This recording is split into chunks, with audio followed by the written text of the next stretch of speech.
Hey guys, welcome to YouTube. We are gonna watch the National Geographic Story of Earth, and this is my favorite history video.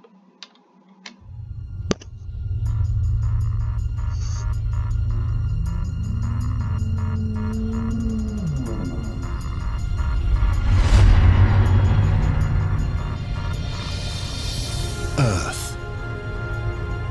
As far as we know, it's the only home to life in the universe. Why? What is it that makes our planet so special? The answers are hidden deep in the Earth's past. To find them, we must travel back in time to see the first humans walk the Earth, to ride continents on a collision course, face killer dinosaurs, dive into oceans full of bizarre life forms, feel the bitter chill of global ice ages, and experience the fury of cosmic missile attacks.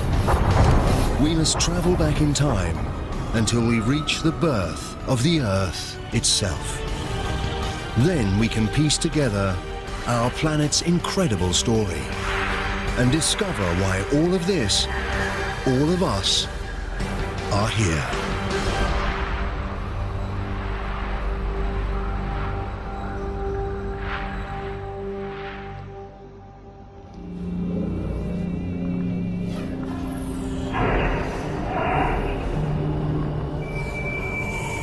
Our journey starts almost 5 billion years ago. But this can't be right. There's no sign of our beautiful blue planet. Just a newborn star, our sun, surrounded by all this dust. We've arrived too early, before the Earth has even formed.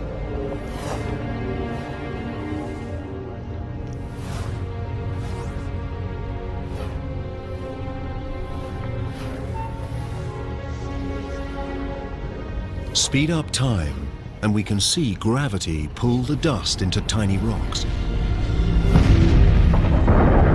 It hardly seems possible that something as complex as a planet is made from nothing more than dust and rocks.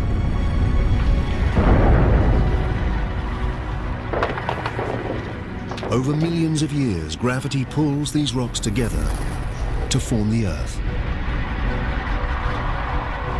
One of at least 100 planets circling the sun.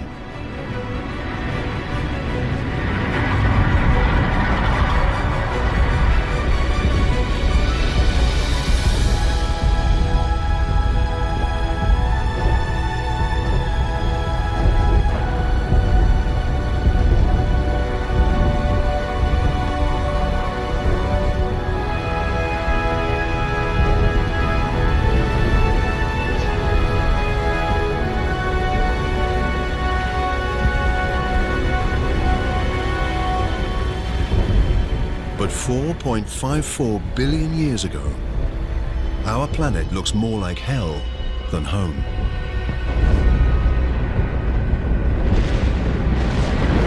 Up close, the temperature is over 1200 degrees Celsius. There's no air, just carbon dioxide, nitrogen, and water vapor. It's so hot, so toxic, that if we got any closer, we'd be incinerated and suffocated in seconds. The newborn planet is a boiling ball of liquid rock. There are virtually no solid surfaces, just an endless ocean of lava.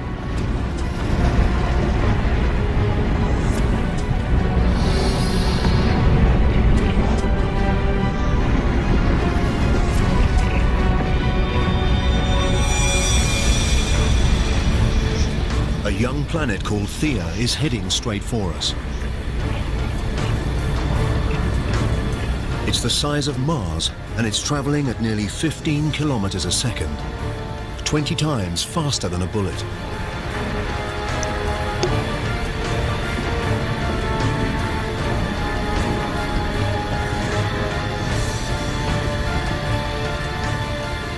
The intruder's gravity is distorting the Earth's surface.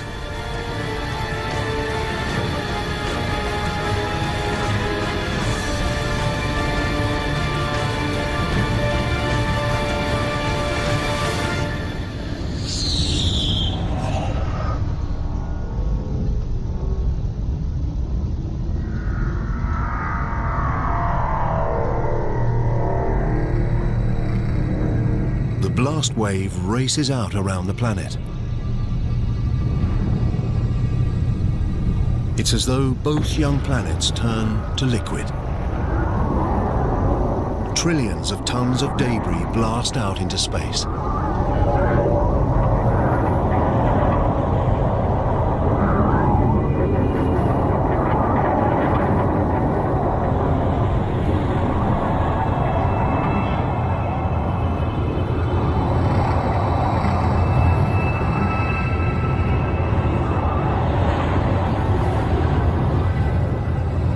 But over the course of just 1,000 years, gravity works its magic and turns the rubble into a ring of red-hot dust and rock that circles the Earth.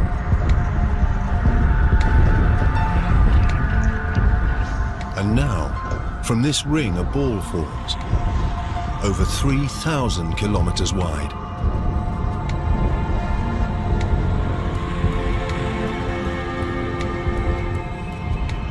We're watching the birth of our moon. It's much closer than the moon we recognize, just 22,000 kilometers away, instead of about 400,000 kilometers.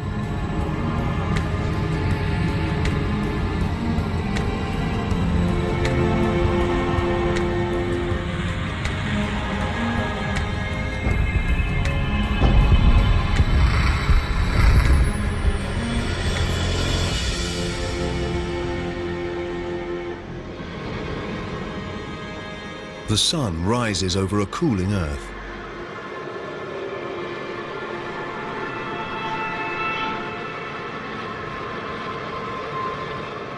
And sets just 3 hours after it rises.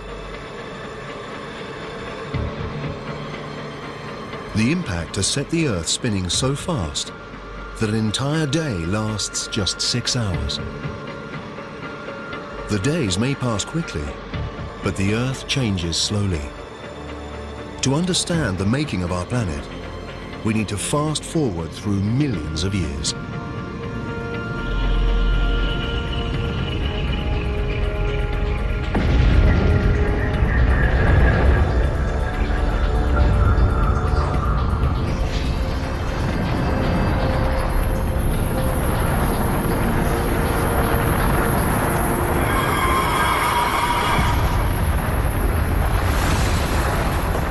Hail of meteors.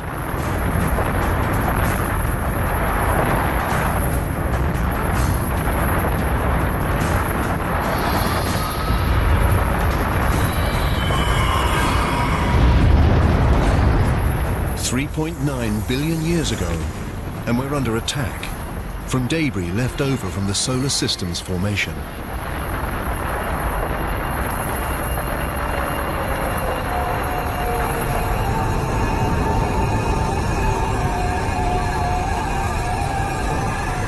Look at these strange crystals inside the meteors. They look like grains of salt. The same salt you'd put on your French fries. And inside these, minute droplets of water.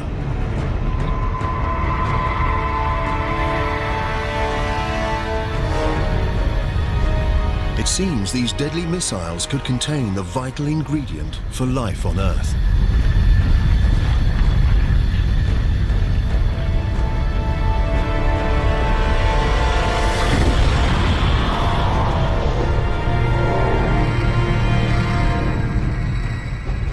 There's only a small amount of water inside each meteorite. But as they bombard the Earth for over 20 million years, pools of water grow. The water collects on solid ground. The Earth's core remains molten, but its surface has cooled to around 70 or 80 degrees, just enough to form a crust. In the future, we could swallow this water when we take a drink. Every sip, every puddle, every drop of water in every ocean is billions of years old. And it may have traveled millions of kilometers to reach us, carried inside a meteor.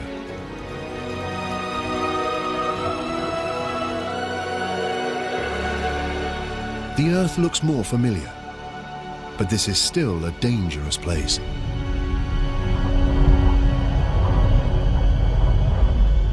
This wind is as fast, perhaps faster than the most destructive hurricane.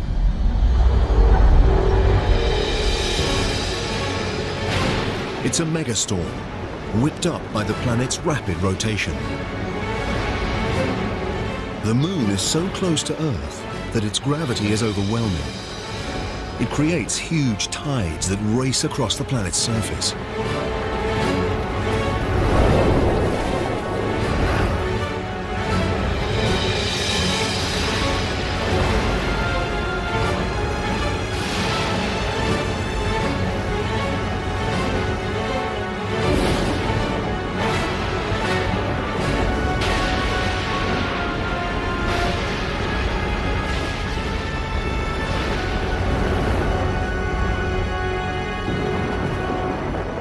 But over time, the moon moves away. The waves calm, and the planet spins slower.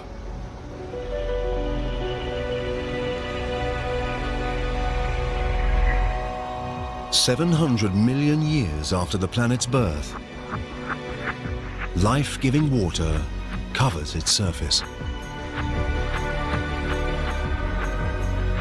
But not just water. There's something else down there. Tiny islands. They seem to have appeared from nowhere.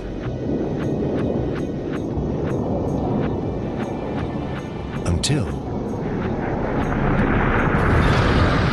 molten rock bursts through the Earth's crust and rises up through the ocean. Over time, the lava cools and forms a volcanic island. This is how these islands formed. In the future, they will join together to form the first continents.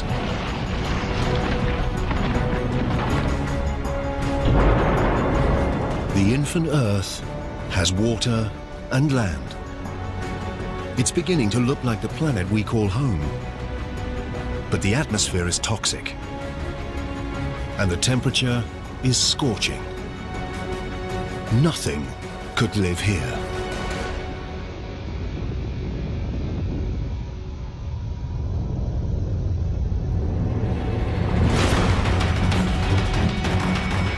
Meteors. They've been raining down since the planet's formation. But now, 3.8 billion years ago, the assault has entered a violent new phase.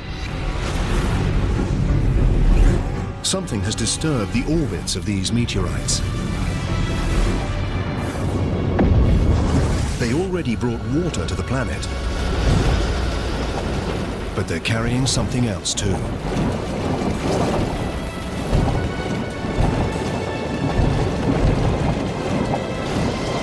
As the meteorites dissolve, they release their minerals and transport carbon and primitive proteins, amino acids, from outer space to the bottom of the ocean. It's dark. The sun's rays can't reach beyond 300 meters, and it's close to freezing.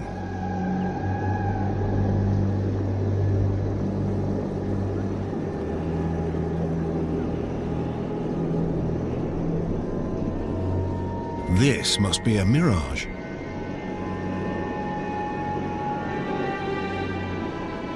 a city of underwater chimneys.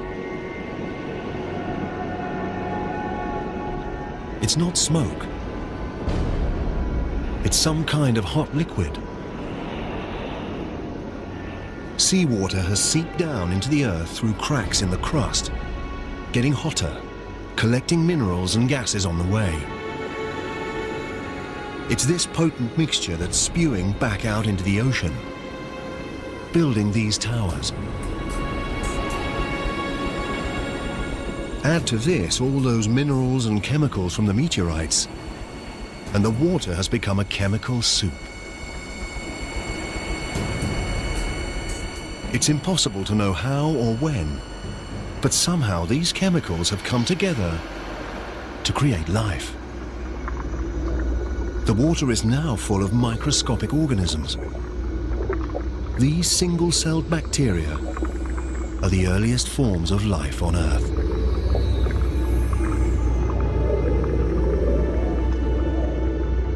This is a defining moment in the making of the planet.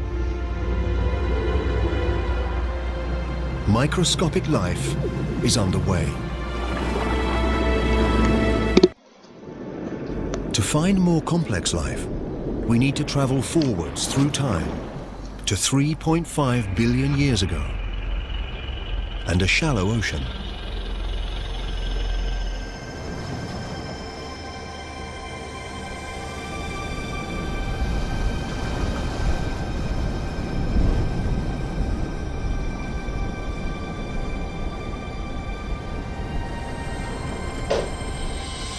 These look like rocks, or even plants. They seem to grow out of the seabed.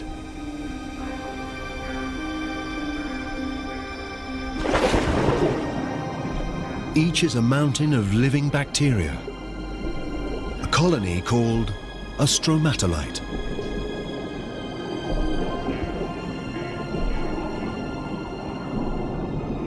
As if by magic, these bacteria turn sunlight into food.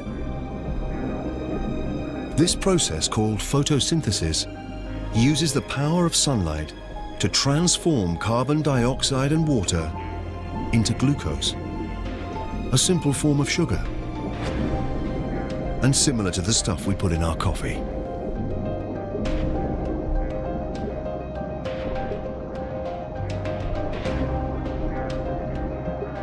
And this magical transformation releases a byproduct, a gas called oxygen. Underwater, the stromatolites slowly fill the oceans with oxygen.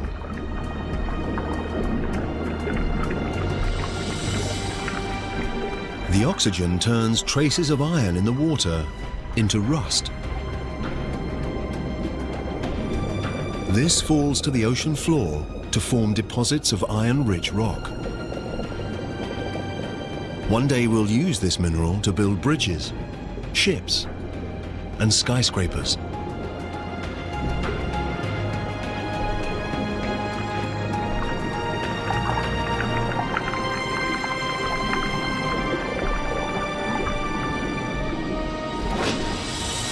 Above the waves, the oxygen transforms the atmosphere. These stromatolites are creating the single most important element for life on Earth. Without them, virtually every living thing wouldn't exist. When we take our next breath, we're doing it thanks to these colonies of ancient bacteria. Over the next 2 billion years, oxygen levels continue to rise. And as the planet's spin slows, the days get longer.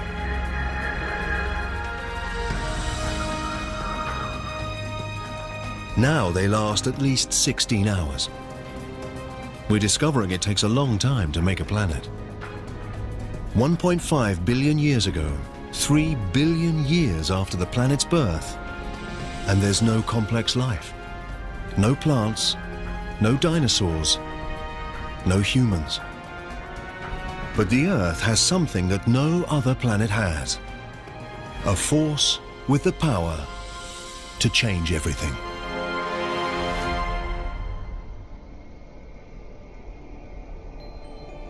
Our planet, a beautiful blue ball dotted with volcanic islands.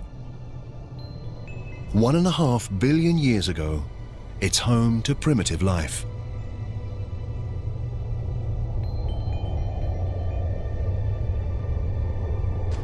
Over millions of years, we can see something is rearranging the islands. Hidden beneath the ocean, the Earth's crust has broken into vast plates. Deeper still, the Earth's core is at work. It's hotter than the surface of the sun.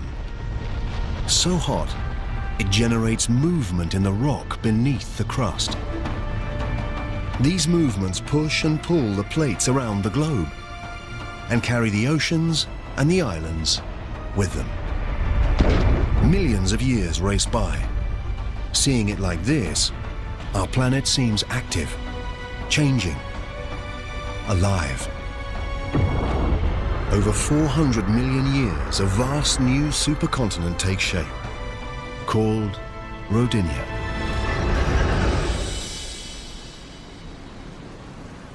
In the shallow waters around Rodinia, stromatolites have been working their magic for over 2 billion years, pumping oxygen into the atmosphere. The temperature is 30 degrees Celsius, and the days are 18 hours long.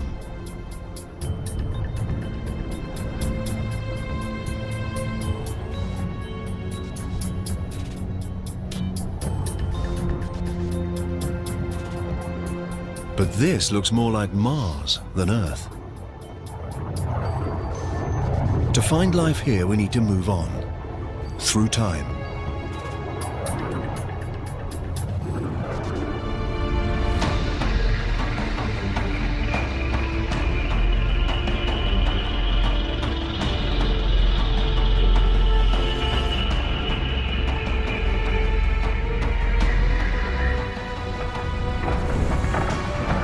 The state of Washington, 750 million years ago. Some force from deep inside the planet itself is ripping the crust to pieces. It's as though the world is tearing apart. And there's only one force powerful enough to do this: heat. It escapes from the Earth's molten core, stretching and weakening the crust. Centimeter by centimeter, year by year, the great supercontinent is splitting in two.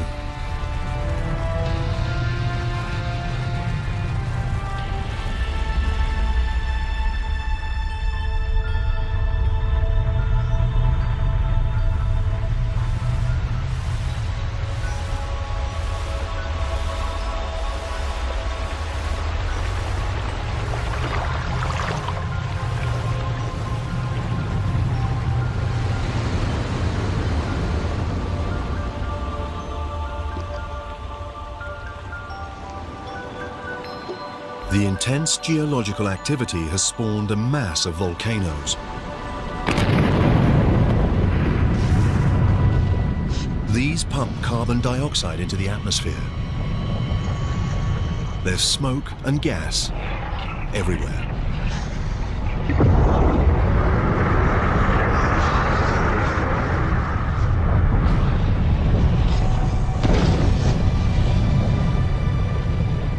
All that carbon dioxide mixes with water to make acid rain. The rocks absorb the acid rain, including its carbon dioxide. And there are a lot of rocks on the Earth right now, exposed when the continent tore apart. So many that vast quantities of carbon dioxide are absorbed out of the atmosphere and locked up in the Earth's rocks.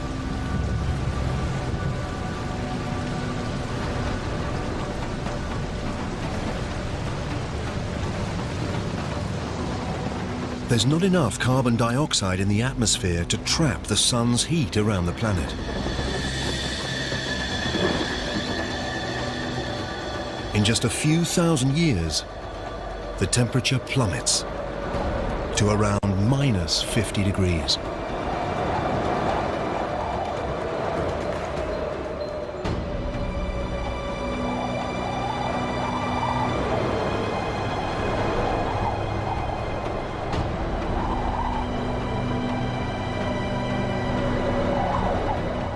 This frozen wasteland is southern Australia, 650 million years ago. It's the start of what some scientists call Snowball Earth, a period they believe to be the longest, coldest ice age ever to grip the planet. A vast wall of ice, thousands of meters high. The ice is unstoppable. The more ice there is, the more sunlight it reflects away from the planet, and the faster the ice spreads. And there's a second ice sheet, just as high. The two sheets spread away from the poles towards each other to meet at the equator.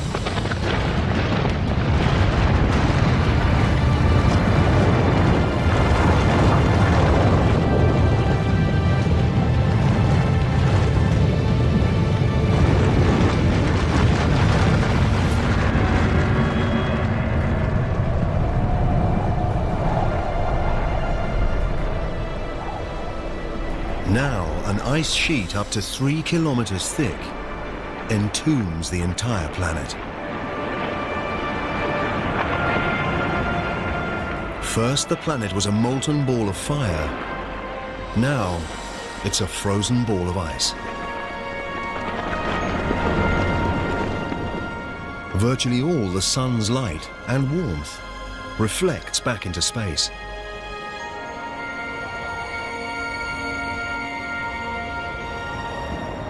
But it can't last forever. Something must release the Earth from this frozen prison. And when it does, who knows whether life will have survived beneath the ice? The surface is frozen, but the core is still hotter than the sun's surface.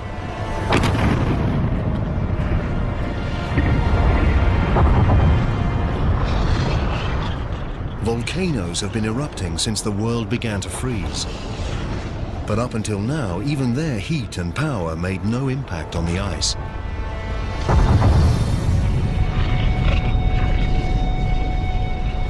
Volcanoes pump out billions of tons of carbon dioxide. Before the big freeze, the Earth's rocks absorbed most of the CO2. But now, with the rocks smothered in ice, there's nothing to absorb the gas. So it fills the atmosphere.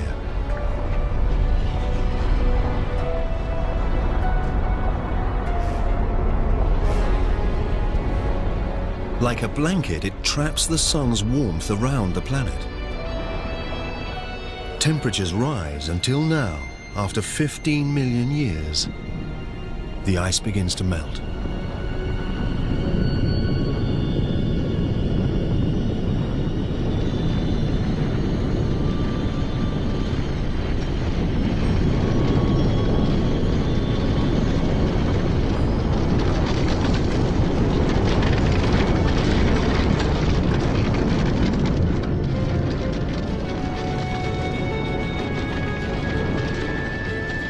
It's thought that during Snowball Earth, the ice pushed the crust down. Now, as it melts, the crust bounces up.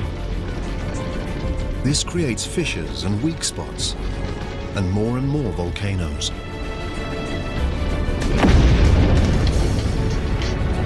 These volcanoes release more carbon dioxide and push the temperature up even higher. The melt gathers momentum. Oxygen levels rocket. Through a series of chemical reactions, the ice has created oxygen. While the planet was frozen, the sun's ultraviolet rays reacted with water molecules in the ice to produce a chemical rich in oxygen. hydrogen peroxide, the same chemical that bleaches hair.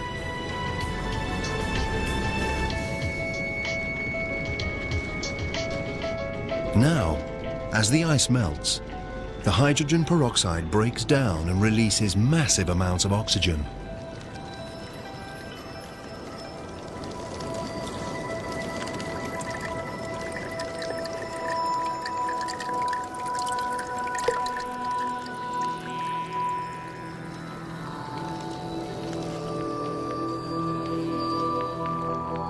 The Earth is waking up, and it's a very different place.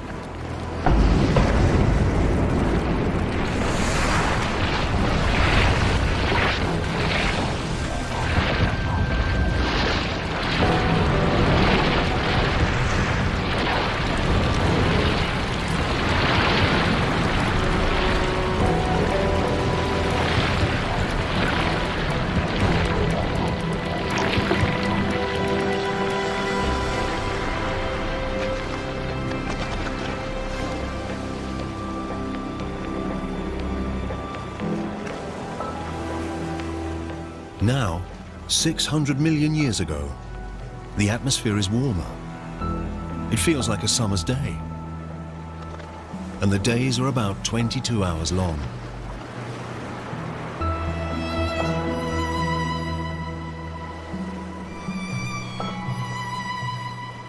Add all this water, and it's the perfect recipe for life.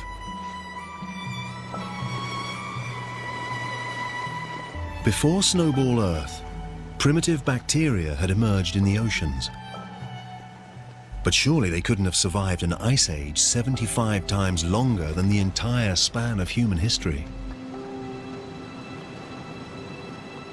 If something has survived, then our best chance of finding it is where we last saw life, in the ocean.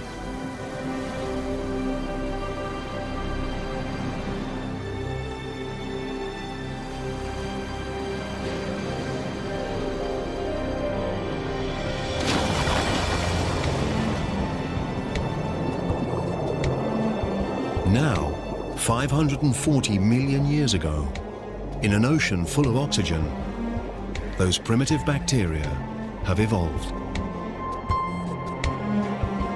A handful must have clung on through the big freeze. There are plants everywhere. And something else. It looks like some kind of armored slug. It's called Wiwaxia. It's one of a new generation of complex multi-celled organisms.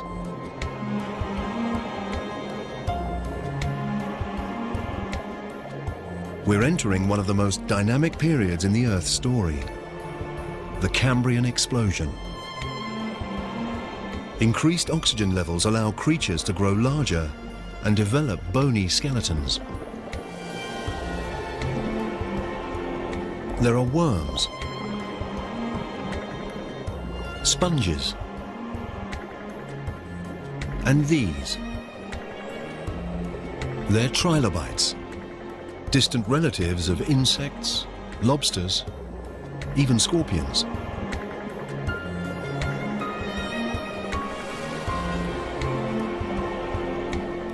Life in the oceans is blossoming.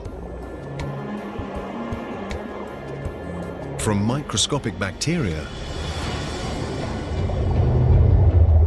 to a monster like this.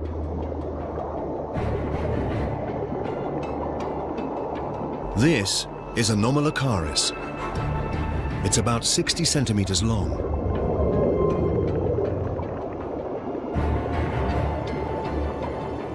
Look at its large eyes, its razor-sharp teeth and grasping limbs.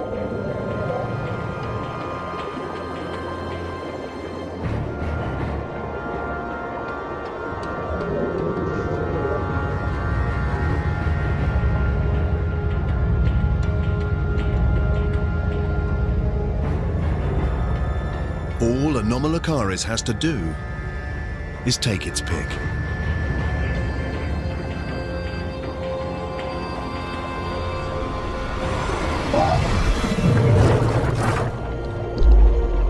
But trilobite can't right itself. Its soft belly is exposed.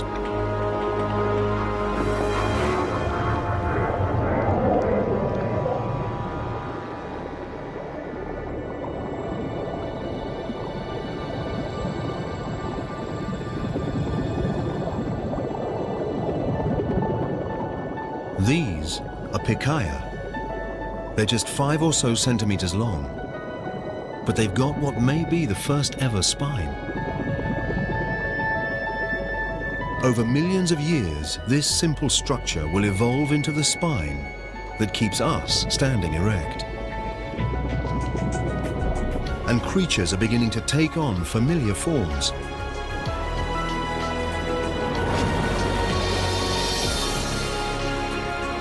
Beneath the waves, there are already tens of thousands of plant and animal species. The advance of life seems unstoppable.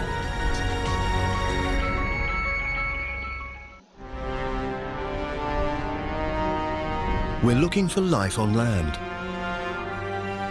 460 million years ago, and the plates have moved again. Below lies a new continent, Gondwana. It's a warm 30 degrees Celsius. Oxygen levels are close to those in which we live. The land should be covered with plants, crawling with creatures. But there's not much here, beside a few patches of algae.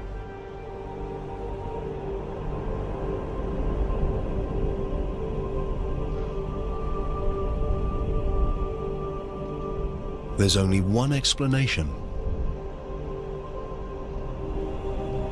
The sun. It blasts the surface with deadly radiation. The complex life we've seen in the ocean doesn't stand a chance on land. But 50 kilometers up, where the rays enter the Earth's atmosphere, something strange is happening. When oxygen meets the sun's radiation, the oxygen turns into another kind of gas, called ozone. This gas forms a blanket around the planet. This ozone layer absorbs the lethal radiation. Over 120 million years, the ozone layer gets thicker and stops more and more radiation from reaching the Earth's surface. Without this layer, life on land simply wouldn't exist.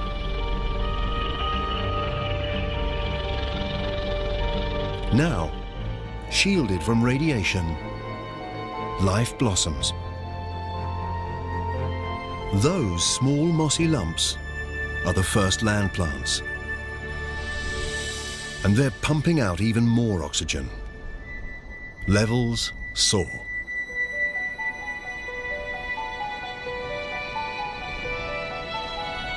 $375 million years ago.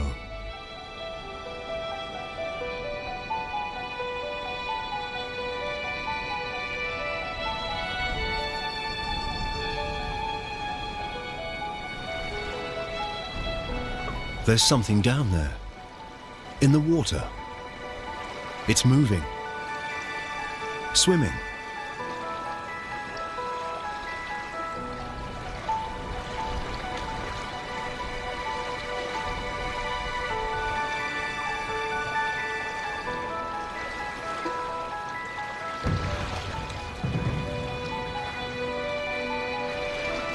It's a strange fish called a tiktaalik.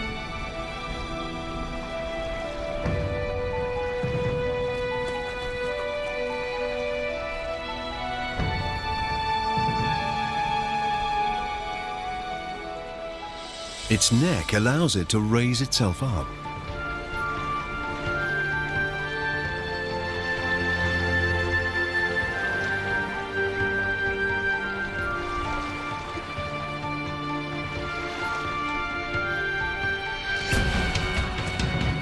It uses its fins as if they're legs.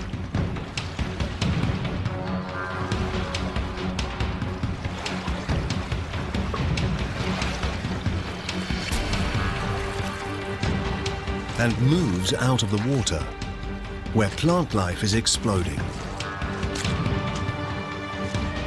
Over 15 million years, these creatures called tetrapods evolve. They grow stronger limbs and spend more time out of the water, until 360 million years ago, they make the land their home. It's from a creature like this that all four-legged vertebrates will evolve. Dinosaurs, birds, mammals, and eventually you and me.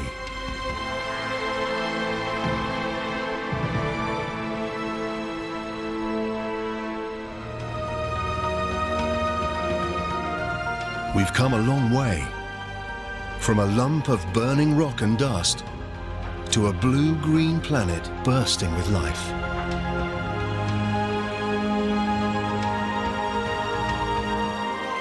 There are still no humans, but there are fish, plants, and this.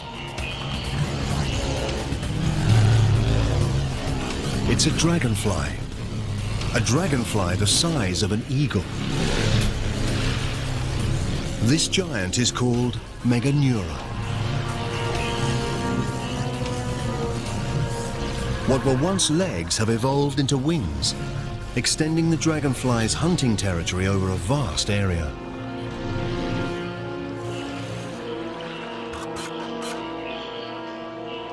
There are millipedes, spiders, all sorts of bugs down there. These creatures, called arthropods, were among the very first to set foot on land. They've already been around for hundreds of millions of years. They look almost identical to the bugs that invade our homes today. Except for one big difference. Like Meganeura, they're monsters. We've stumbled into a lost world of giants, where millipedes are 2 meters long, and scorpions the size of wolves. All the oxygen in the atmosphere allows their respiratory systems to be more efficient and frees up space for their bodies to grow. A lizard-like creature called Hyalonomus. The creatures we've seen so far laid their eggs in the water.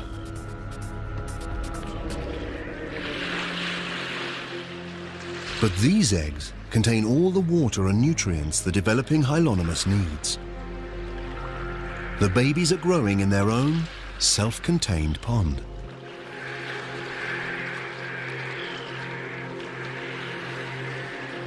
The egg is a major evolutionary breakthrough.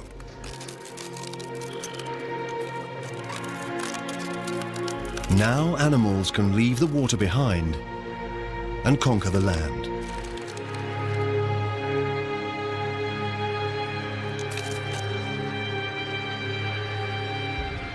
This baby Hyalonomus will lead the advance. It's a new kind of creature, a reptile.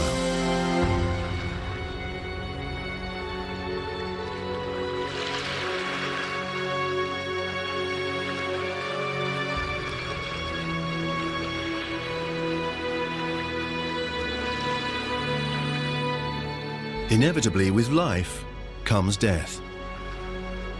There's so much dead plant matter, it builds up and decays into dense, soggy layers.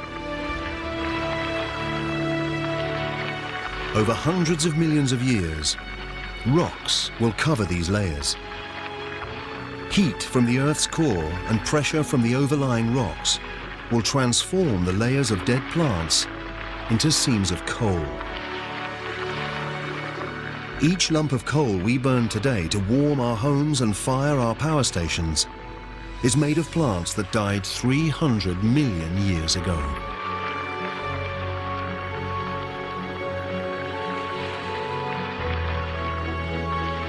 Amidst the decay, hidden from sight, life is stirring. Soon seeds will germinate, plants will grow, and this wasteland will live again. Life seems to have conquered the planet.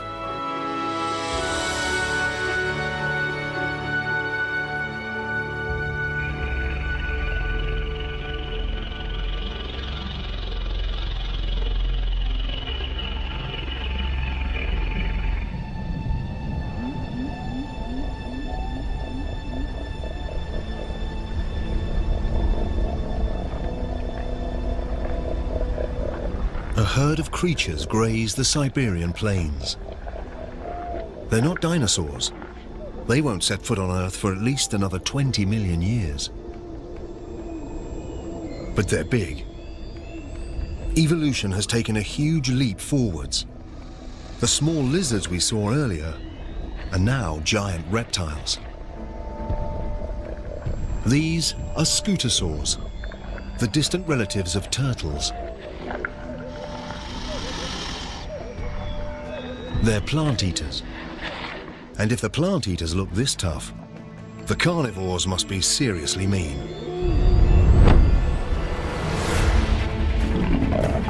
It's a gorgonopsid, a perfectly engineered prehistoric killing machine.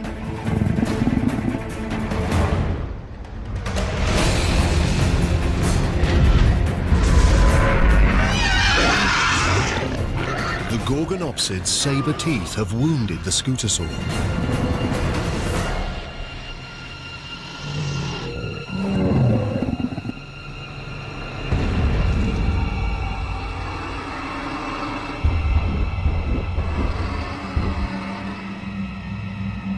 The predator is watching as its prey grows weak from blood loss.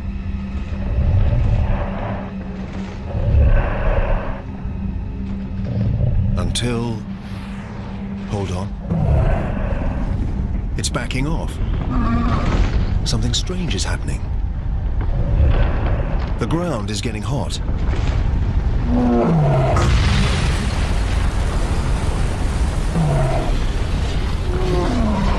There must be enormous pressure beneath the surface.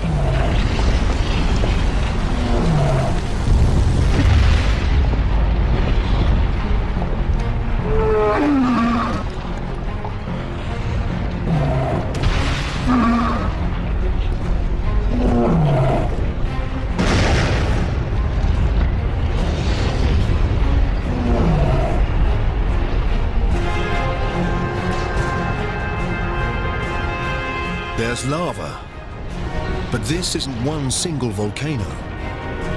The entire landscape is erupting. It's a flood basalt eruption. A massive plume of mantle is rising up from deep inside the Earth, pushing molten rock out through fissures in the Earth's crust.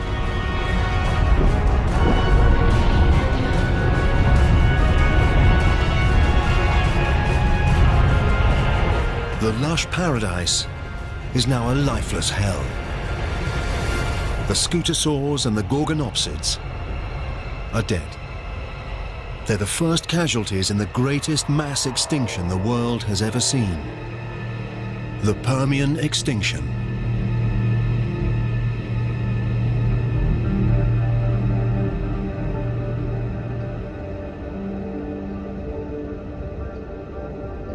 On the other side of the continent of Gondwana, it's as if nothing happened.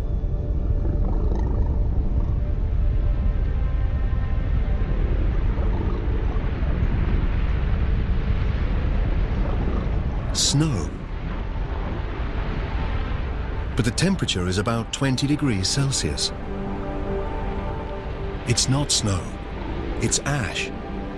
Fallout from the eruption some 16,000 kilometers away.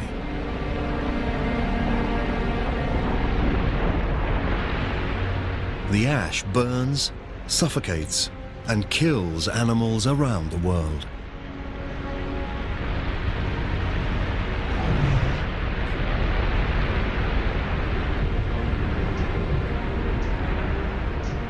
The atmosphere is full of sulfur dioxide from the eruptions. As it rains, the gas turns to sulfuric acid and burns everything it falls on.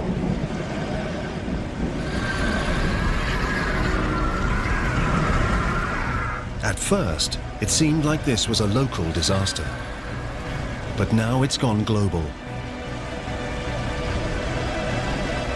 The Siberian eruptions increase the Earth's carbon dioxide levels.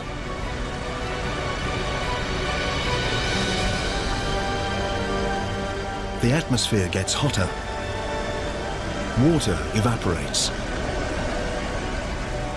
Vegetation dies. We thought life had finally found a foothold.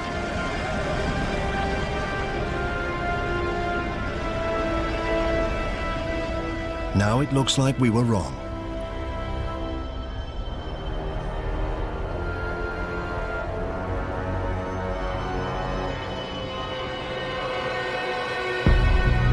There are no signs of life on land, but in the oceans,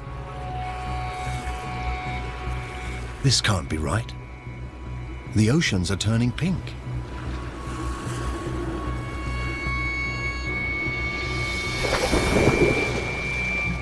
And the plants, the trilobites, the predators, everything's gone. Everything except for this pink algae. The new hotter atmosphere must have heated the oceans and stripped them of oxygen. Now, nothing except algae can survive in the stagnant water. The Siberian eruptions are transforming the entire planet. Nothing, not even the deepest ocean floor, is beyond their reach. Look, bubbles.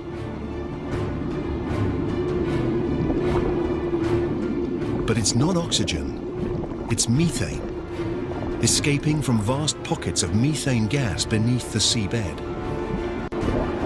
Methane is a greenhouse gas, at least 20 times deadlier than carbon dioxide. Until now, the gas has been frozen, but as the sea temperature rises, the gas begins to melt.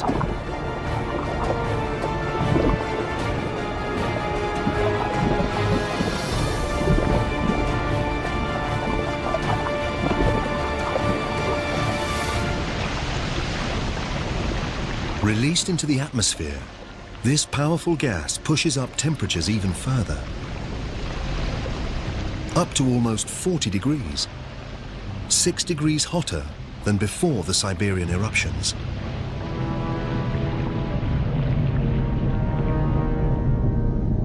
Now, even the creatures that have made it this far are doomed. It's 500,000 years since the eruptions first began. And all this time, for 500,000 years, the lava has been pouring out. By now, it covers an area the size of the United States, with a layer of molten rock nearly 6 kilometers deep. 250 million years ago, we're back where we started, on a lifeless planet. Almost.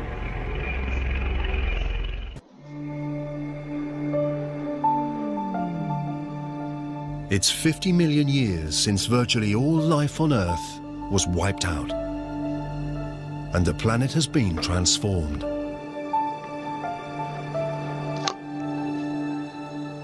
It's now 200 million years ago, and there's just one supercontinent called Pangea, stretching from pole to pole.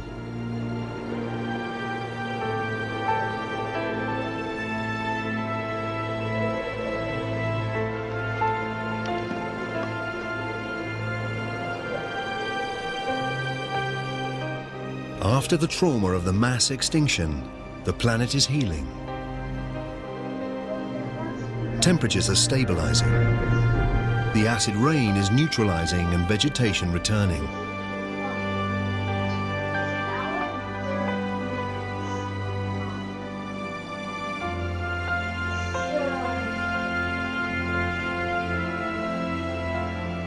And with 95% of all life on Earth wiped out, the field is open for a new species to emerge. One that will dominate the planet like no other before or since.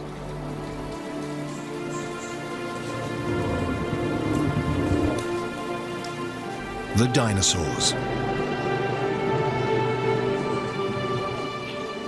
These dinosaurs are called amosaurs. Like all dinosaurs, they've evolved from the handful of reptiles that survived the Permian extinction. At 4.5 meters tall, their size makes them slow and vulnerable. A Dilophosaurus. 2 of them.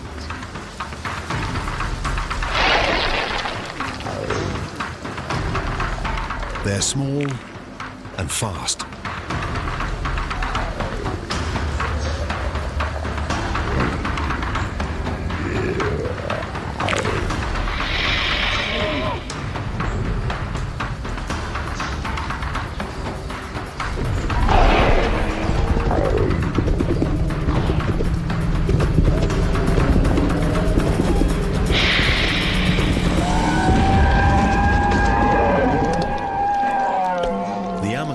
Is too big a meal for one Dilophosaurus, but not for 2.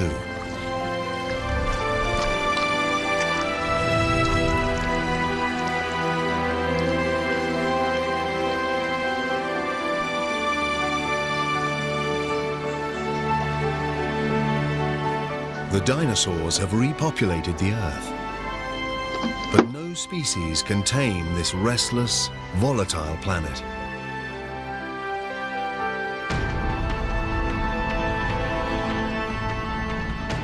The Earth's crust is thinning here.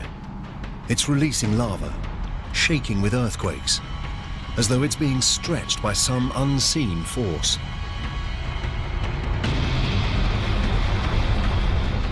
And the same thing is happening all the way down what will be North America's eastern seaboard.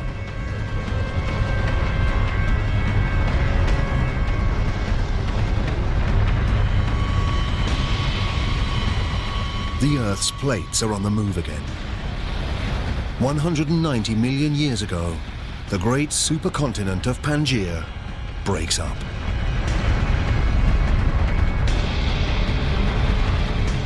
A vast slab of land has broken away. It creates a chasm, and this fills with a new ocean called the Tethys, over what will one day be the Middle East. Currents are pushing nutrients up into the coastal waters running along what will be Saudi Arabia, Iraq, and Iran. And the nutrients attract fish in their millions.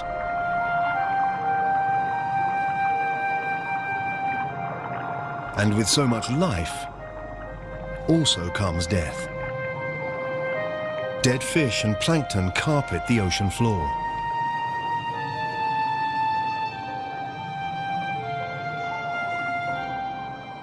Over the next 10 million years, layers of rock will bury and heat the dead creatures. Ancient fish and plankton will become oil.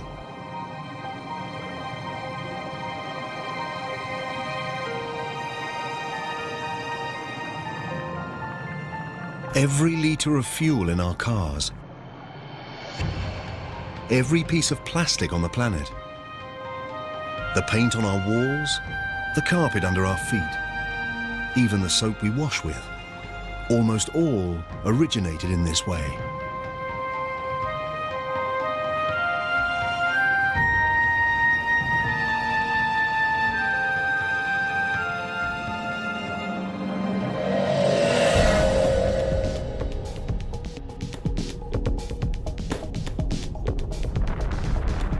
$180 million years ago.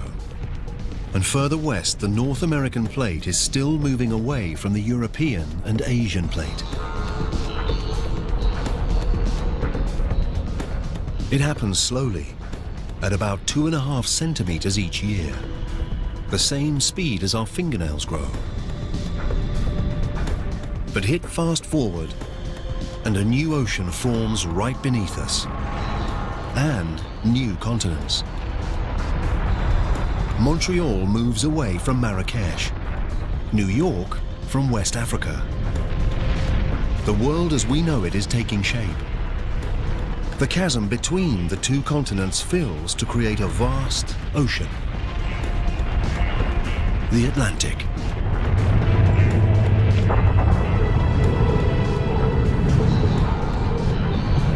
And there, in the middle, a volcano. We've seen plates move before. We know it's caused by currents deep beneath the Earth's crust.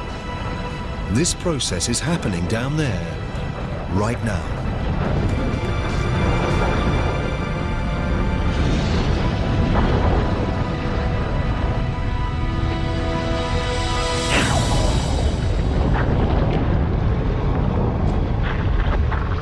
The entire sea floor has been torn in two and pushed up into a ridge of mountains and volcanoes.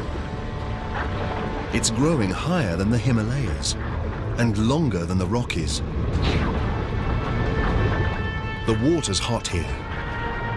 Molten lava is forcing its way out from deep inside the Earth. As the lava cools, it's creating a new range of volcanic mountains and new ocean floor. This is what's pushing the plates and Pangea apart and rearranging our world.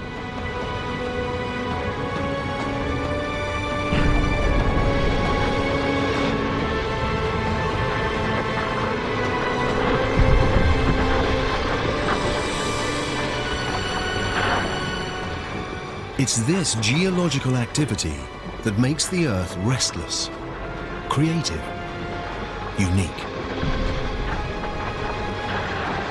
And every time the planet reinvents itself, the things that live on it must adapt and evolve.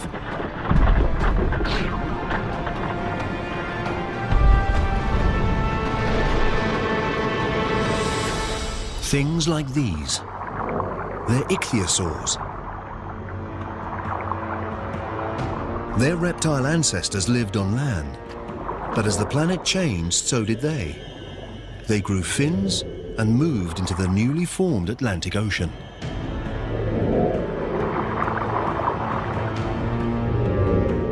This one is 6 meters long and fast. It travels at about 40 kilometers an hour.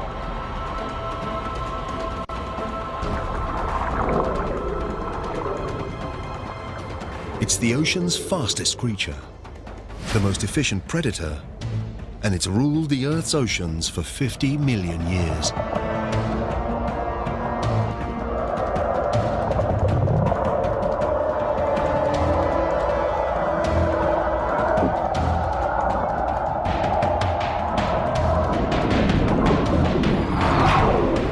But now there's a new contender for the crown.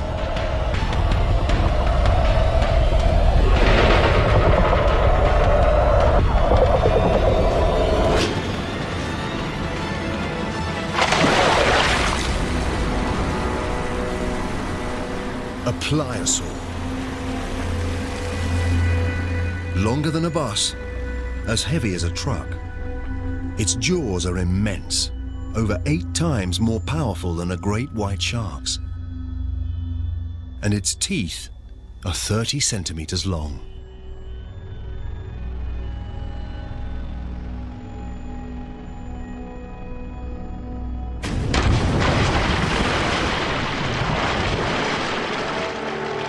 The Earth, and the creatures that live on it, has changed beyond recognition. This was once solid ground. Now it's the Atlantic Ocean. It was on this very spot that we stood and watched Amazons graze, and Dilophosaurs stalk their prey. The dinosaurs' world may be different, but they're as dominant as ever. They appear invincible.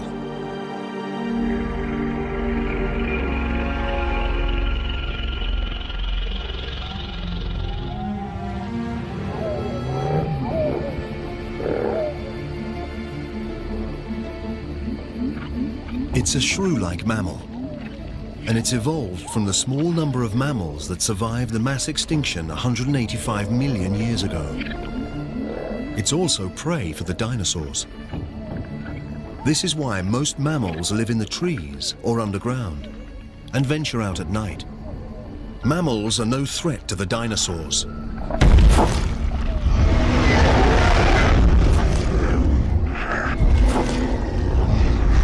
Nothing on Earth can challenge their dominance.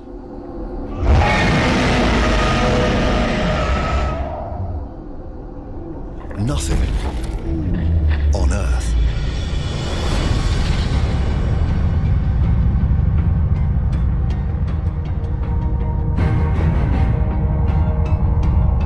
It's a lump of space rock, a large one.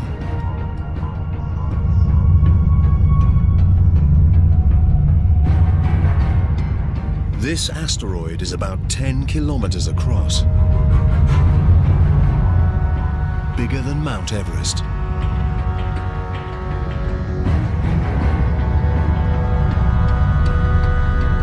And it's traveling at over 70,000 kilometers an hour, straight towards the Earth.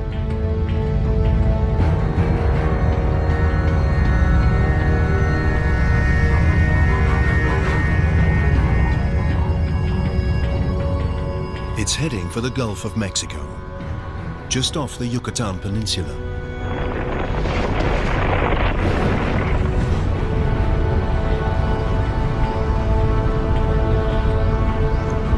It travels so fast, blink and we'd miss the impact, unless we slow down time. It's a split second that will change the world forever.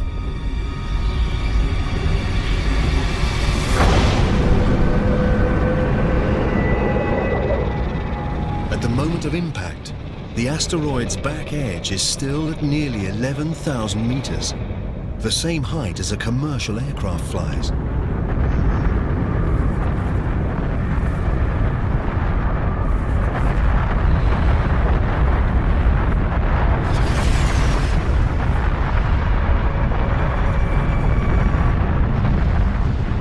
The asteroid strikes with such immense force, it destroys everything it hits. Even the asteroid itself instantly vaporizes.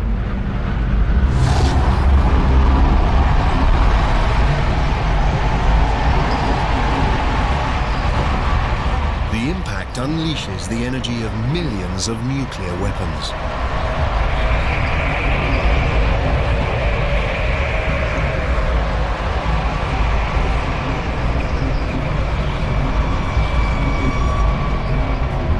Nowhere is safe, not even way up here. Some of these boulders are as big as entire city blocks.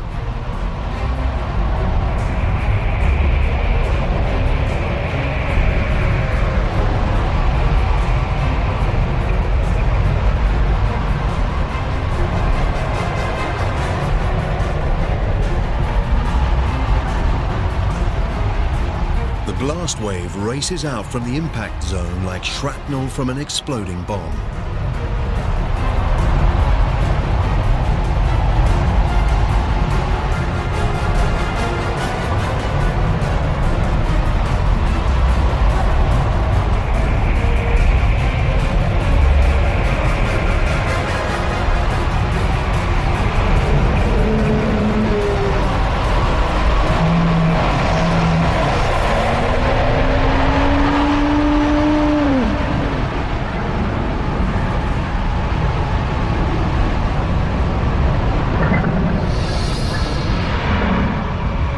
After impact, thousands of kilometers from where the asteroid struck, the Earth is under attack from every direction. Boulders rain down.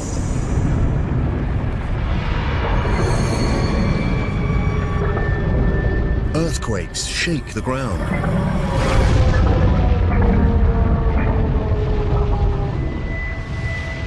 And tsunamis batter the coasts.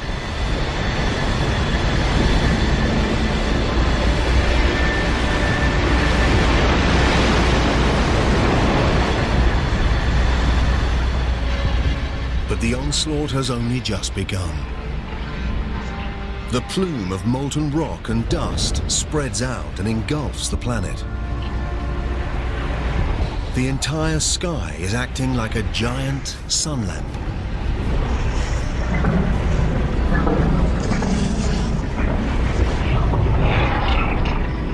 The Earth's surface heats up to 275 degrees. Vegetation begins to spontaneously ignite.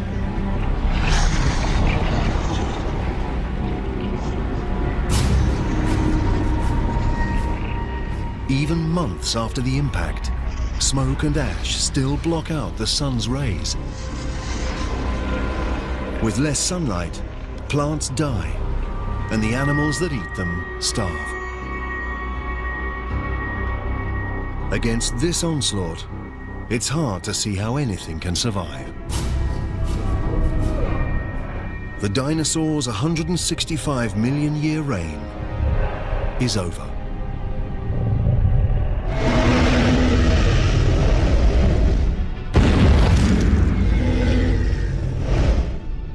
But the dinosaurs' demise is an opportunity for another species.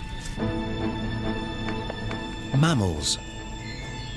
By living underground, they've avoided the heat and the fires. And by eating anything and everything, they thrive while more selective eaters die.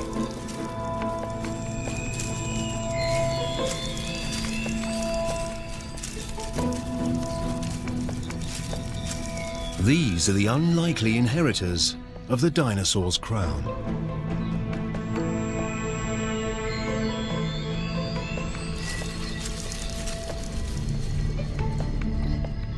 And as one story ends, another begins. With the dinosaurs out of the way, this could be our ancestors' chance.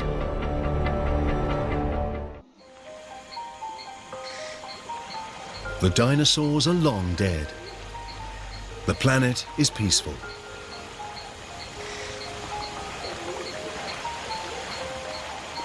In this new world, our mammal ancestors are evolving.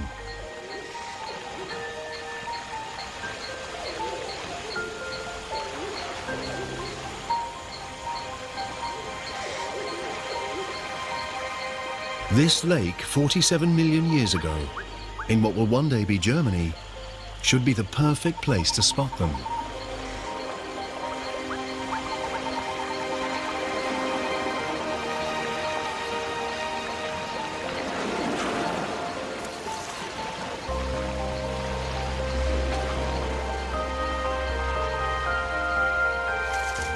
This isn't like the mammals we saw earlier. Its eyes and brain are bigger. This is Darwinius massillae, or Ida. She looks nothing like us, but fossil evidence from our own time tells us these creatures could evolve into monkeys, apes, and eventually humans. We're looking back through 47 million years of evolution to what may be one of our earliest known ancestors.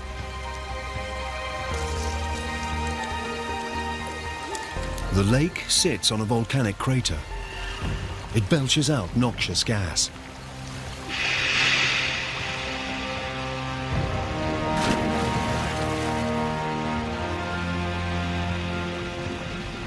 Now, the lake that killed her will preserve her in its oxygen-depleted depths.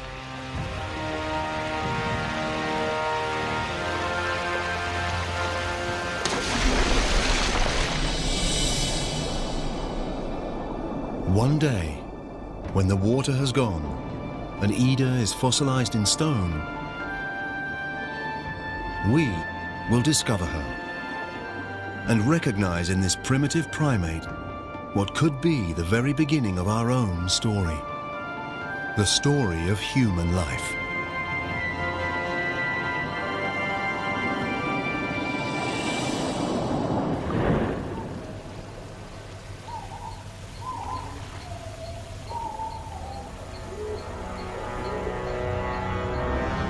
We're closer to understanding how everything we've seen from ocean bacteria, through walking fish and subterranean rodents, leads to us and to understanding how our planet was made.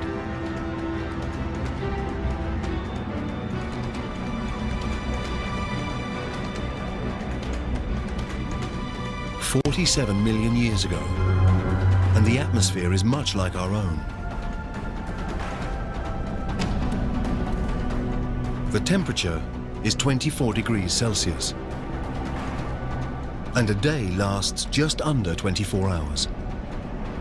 The Earth we're looking at now is almost identical to the planet we call home. Almost.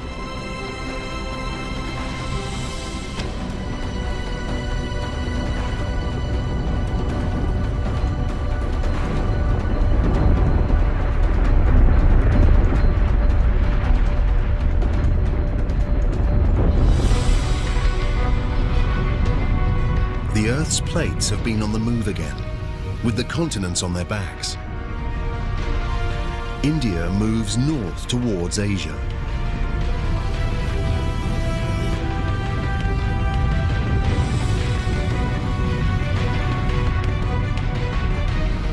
The Indian and Asian plates are locked in a titanic struggle.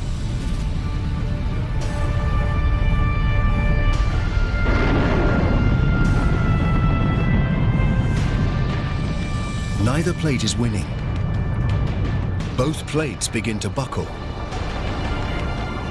What was once ocean floor contorts upwards along a 2,500 kilometer line.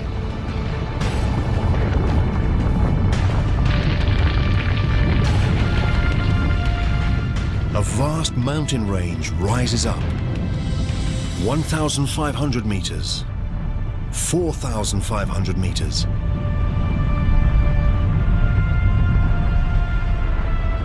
Now over 8,000 meters.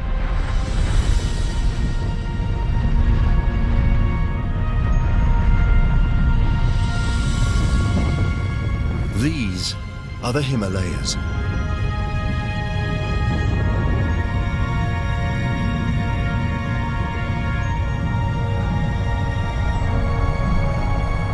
And there it is, the highest mountain of all. Mount Everest.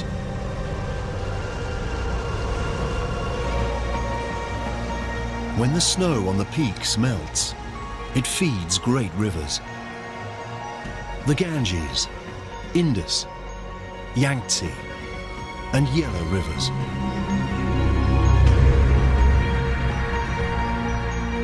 The Himalayas are like a vast water tower. One day their rivers will supply water for almost half the world's population.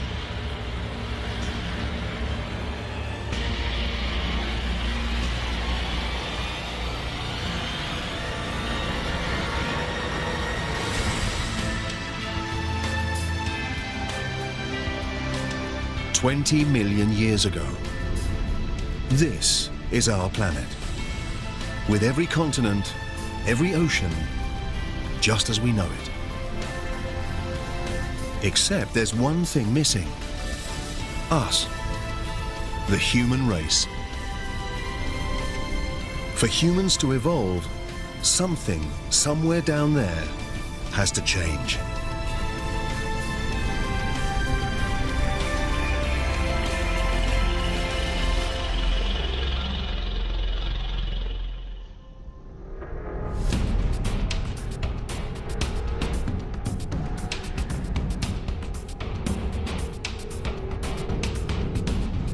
Along Africa's east coast, between the plates that make up the Earth's crust, a great rift opens up.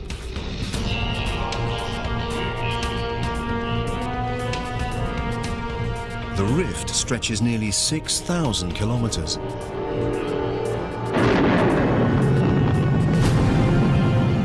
Along its edge, mountains grow.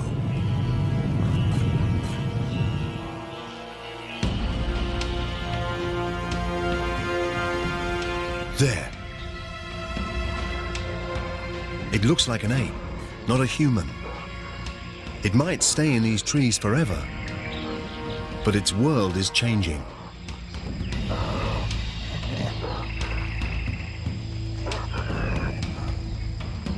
The growing mountains act like a wall.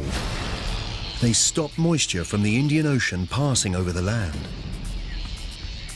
It's getting hotter and drier. The lush rainforest is becoming arid savanna. The new hotter climate destroys the creature's habitat.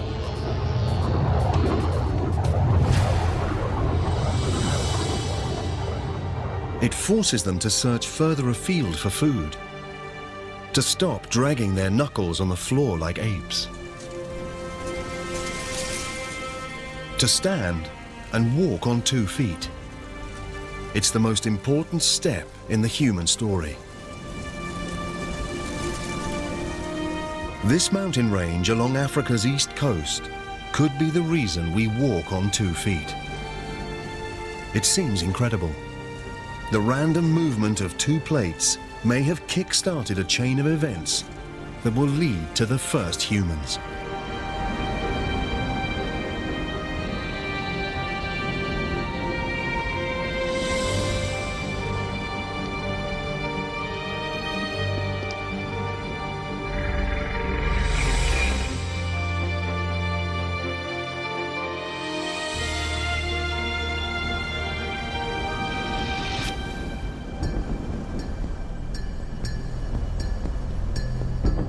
A man and child.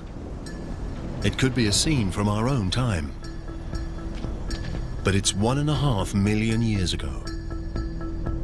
These are an early species of human called Homo erectus. And these are the first footprints like our own. Civilizations past and present. Everyone that's ever lived. The greatest inventions, the most brilliant ideas. Human history, in all its complexity and splendor, begins here and now.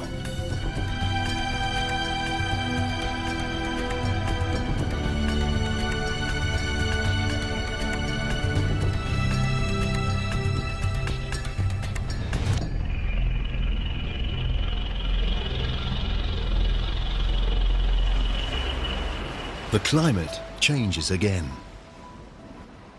70,000 years ago, sea levels fall. The gap between Africa and Arabia shrinks down to just 13 kilometers. The Red Sea is narrow and shallow enough for this small group to cross out of Africa. They're another, later species of human called Homo sapiens.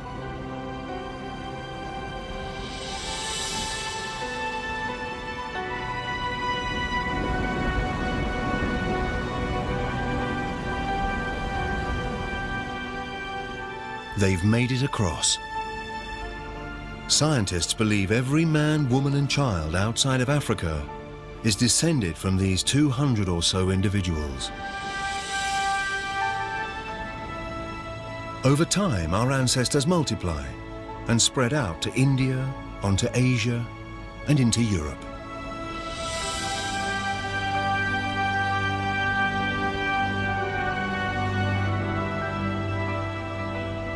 But while humans head north, a giant wall of ice travels south.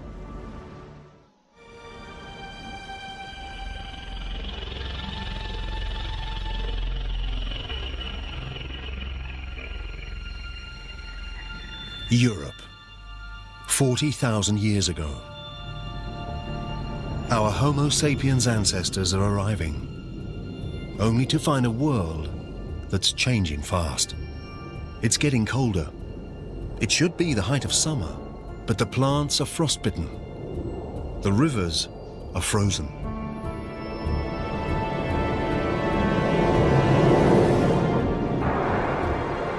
Natural changes in the Earth's orbit, CO2 levels, and the flow of warm water around the planet conspire to lower the Earth's temperature.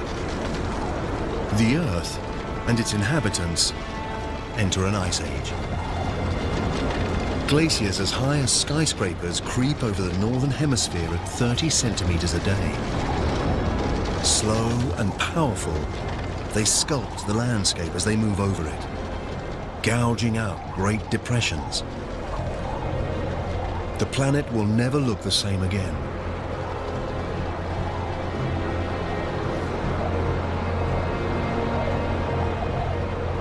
Now, around 20,000 years ago, they grind to a halt.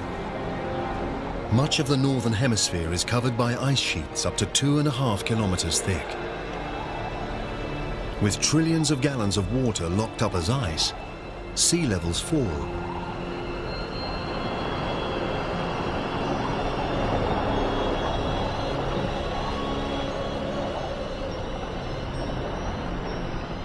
"20,000 years ago, a strip of land emerges from the ocean between Siberia and Alaska. It's a bridge between two vast continents, a gateway that takes humans from Asia to a new world, America. It's the last great continent to be colonized, the last great human migration. And somewhere down there are the first Americans.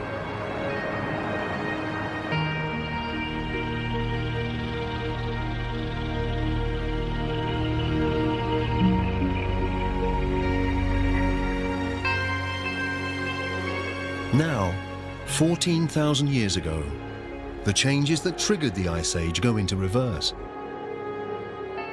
As the ice retreats, it reveals a very different northern hemisphere. The glaciers gouged out huge depressions. Now they fill with water to become North America's Great Lakes.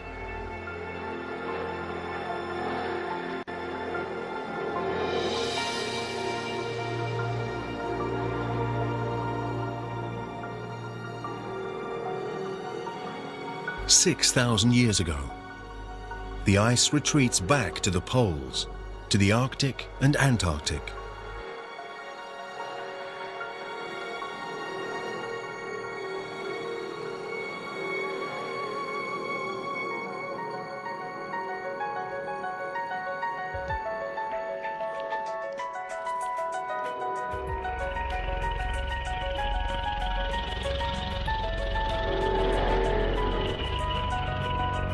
After a 4.5 billion year journey, we've made it. We're back home. This is our world, our time. Now, for the first time, we can piece together our planet's incredible story. We can understand how and why everything we see around us is here today. From the skies above us to water, the essential ingredient for life. The ground beneath our feet.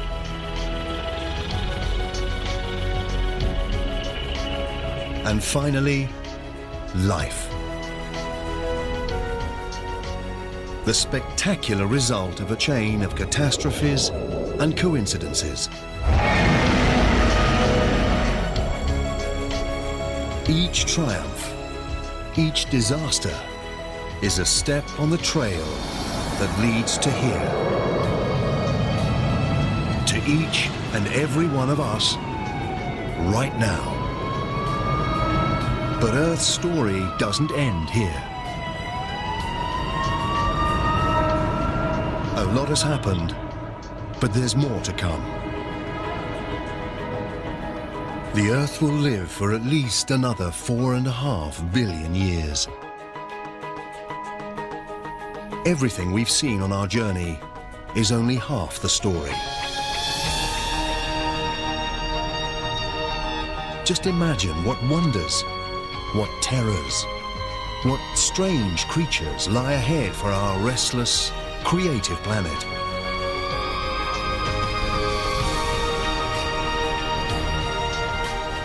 The next chapter of Earth's story is still to be written. Take another epic voyage in Journey Through the Milky Way, brand new next Sunday at 7. Stay tuned for 2012, The Final Prophecy.